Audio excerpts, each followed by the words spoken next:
It is episode 23, and we started with a $10 bill. The goal was to turn $10 into $1,000, which was an absolutely crazy idea that I had a couple months ago. We started with a 1034 rated round after that in episode 1. I just watched it again, by the way, and realized how much simpler my form was. But we'll get to that later.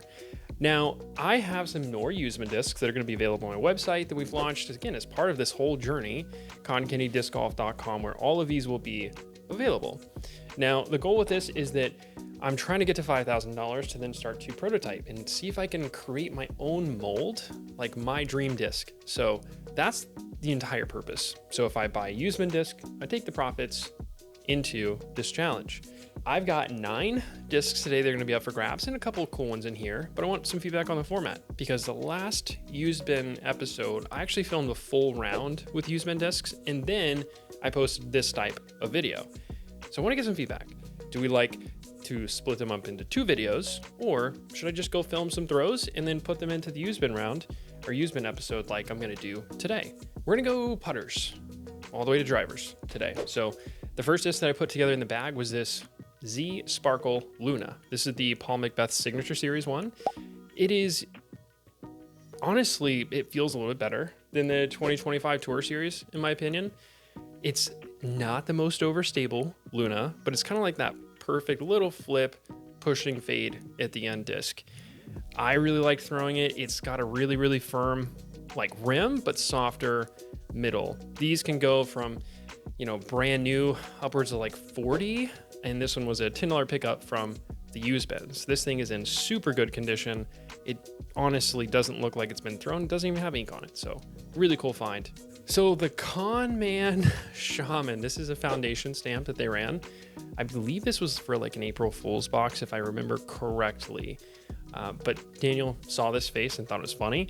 Then he really didn't want to be on camera. And so I decided we'll just hide his face with Connor here from Foundation. I wasn't gonna buy it, but then Hatcher was like, dude, you gotta pick this up. This is like a really good mold and throw it. And it was surprisingly fun to throw. It's got such an interesting like shape to the rim. It's like a block and it actually fits pretty well. It fits pretty well. So it's another one that I've never thrown by Gateway. And honestly, it was a really fun disc. And if you're a Foundation fan, you might want to pick this one up. It was kind of honestly a decent little like tempo-ish forehand disc. If I can like compare it to something from a flight perspective, this flew like a tempo, but a little bit more understable on a backhand. Next up, this is one of the coolest looking zones that I've found. It's got this blue holographic stamp on it. This is the Anthony Barella, I think is the chess.com win. This was the stamp that they released for his victory. So this one is a TI swirl. And it feels, it's not like flex, but like the middle is softer than the rim, which I actually think is like kind of ideal because you kind of put your thumb into it and it starts to depress it a little bit. But like this thing was a really good zone. Kind of flies like a glow Z zone. So not super overstable, but like a very neutral zone. And this thing, it's like anytime I threw it, it did exactly what I expected. Next up. This is a beautiful stamp by DFX Discs. So anytime I see DFX triple stamps, I pretty much pick them up. I absolutely love these. But this one also, like the shoulder here, sure does look like the Big Germ logo. So Jeremy Colling, I don't know if he had anything to do with this one, but this is the Valor stamp that they came out with. I believe this was also a Marmo design, which his designs are always so good. I actually forehanded this disc super well. After watching Big Germ forehand a hex, it definitely made me reconsider forehanding one of these discs. Got a couple birdies with it, and even just straight down a tunnel. I mean, the hex is one of the best discs that you can put in your bag from a mid-range perspective. And these, some of them were selling for like, $50, somewhere around that range, brand new. And this thing has maybe been thrown 10 times max. So this would be a good snag for anyone on the website. Next up is another DFX stamped one. Like last video, I had a couple of those other DFX stamps that all got bought, but that same day, I also got these because I guess somebody had turned in their DFX collection and I will happily scoop them up. So what was this one called? This one was the Inverse. That is what this stamp is called.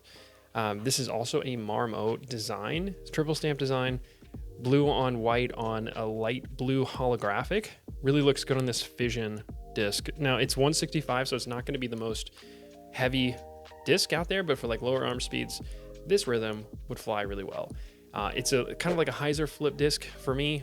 It would be probably more like a roller for me, but this is a great disc to start learning how to throw some hyzer flips. Or if you're just starting out, this is more of a beginner friendly or intermediate type of disc. Next up, I went with the Ricky Wysocki, the older version of his T-Bird 3. So this one is embossed, not like a pinned run or anything, but it just felt so good in the hand. And sometimes like I throw too many T-Birds and Eagles and I just wanted to try T-Bird 3 out. So I picked up one of these and really loved the way it flew. I could throw it like flat and it would just drift to the right. Got me way down the fairway, about 400 feet on a par 5 that I threw it on. And this is a pretty solid T-Bird 3. Next up, this is the disc I was probably the most surprised about. This is a Latitude 64 XXX. I've heard about this mold. I've played Disc Golf Valley, on the mobile app with the XXX, but never actually thrown one. And this is in that pre-flight number gold line setup. So it says extra overstable control driver. So this one was before flight numbers were around. Somebody dyed this one on the front, and oh my goodness, this is just like the butteriest, smoothest feeling disc in the hand. It held a really hard anhyzer, 350 feet to get down for a birdie for me. So this disc, honestly, man, it's so tempting just to throw it in the bag. Like, I know you guys are probably like, I know you switch your bag up all the time. I understand, but I love discs too much. And this one, almost, I'm not going to do it because I have this challenge. I can't keep all of these discs. Literally, if anybody needs a disc, hit me up. I got to sell these so I can buy my own stuff for my own company. But ultimately, the XXX, solid disc, and was really happy with how it flew. I was also surprised at how much these were selling for. And again, the goal for me is not to sell it for the most I could possibly make, but to make a cool video, throw some discs, and then get these out to somebody who's looking for a disc like this that are really, really hard to find. Last one from the video was this really, really flat 4-time McBeth destroyer. So there's different eras, different runs of destroyers. Destroyers, one of the best discs ever made, but you had your AJ destroyers, and then you had your McBeth destroyers, and then you kind of had your Halo destroyers. I think those are like the 3 best destroyers, in my opinion. I've only been playing disc golf for 10 years, but this is kind of like, it's a McBeth destroyer. You never pass them up. This one, heavily inked up. It was actually in the clearance section. So a McBeth destroyer in the clearance section, easy to pick this up, and I'm not going to put this up there for much. It was a nice little hyzer flip, pushed a little right, and then came back down. So if you like a flatter destroyer, maybe for like a forehand, this one would be a good one. I put it out there about 450 on that throw down the par 5 that got me an easy up and down for a birdie with that AB zone. So this one was a great one. It's in still really good condition. And if you like 4-time destroyers, it's going to be up there. Speaking of the 4-time destroyer, this one also was a pickup that I was adding to the website yesterday, and within an hour of me posting it, somebody bought it. So you know who you are. Congrats on the quick snipe on that one. Again, it always blows my mind how many visitors on the site there are every day, and I'm trying not to accidentally hit live on some of these before, so everyone has a fair chance. But hey, if you're looking at the website, sometimes I make mistakes. I even posted some for like the wrong price, and you got some steals for it. Whatever, it's not a big deal. It's all fun. Let's go over profit breakdown. All right, so we started off at $29.21. Okay, at the end of this video, we're at $34.77 in profit. Now, I did a lot of work this weekend to sell a bunch of discs off of the ThoughtSpace page, the Innova page for all my PFN stuff. I also sold a lot of Discmania. So some of my Innova stuff has gone out to new homes, which I'm excited about. But I mean, it took a lot of work. So I didn't have as much time to edit videos as I was hoping for. So I'm trying to get through a bunch today, honestly. Edit a couple of these. I'm going to be out for a couple days here. So I'm still going to try to make sure I got some uploads coming up there. But 42 discs were sold. That was $555 in profit, but that also included my first YouTube revenue check, which was pretty cool. So just by you watching my content, liking it, commenting, it helps the engagement. And I get paid off of the ads, which is so cool. So I don't have to just rely on selling used bin discs all the time, because there's only a limited amount that are in there that are good, that are worth flipping. And so many of you go into the used bins. I am not the only one by far. There was even a Eagle Claw stamped P2 that came through that somebody got. The owner, Doug, was like, hey, I saw this like 6 claw disc, but it was Eagle that came in today. I was like, oh my gosh, where is it? We couldn't find it.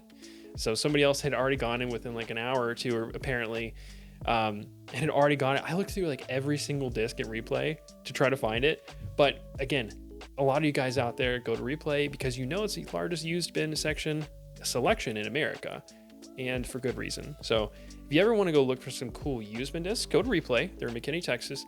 I am not sponsored, affiliate. I get no discount. I get nothing. They are just awesome people, and I want to help out when I can. So I can't believe we are only like $1,500 away from $5,000. And like, that is enough to get started. So again, like I'm working hard to try to make this happen, this vision a reality, and you're all part of it. And I just want to say thank you. So that's going to end episode 23.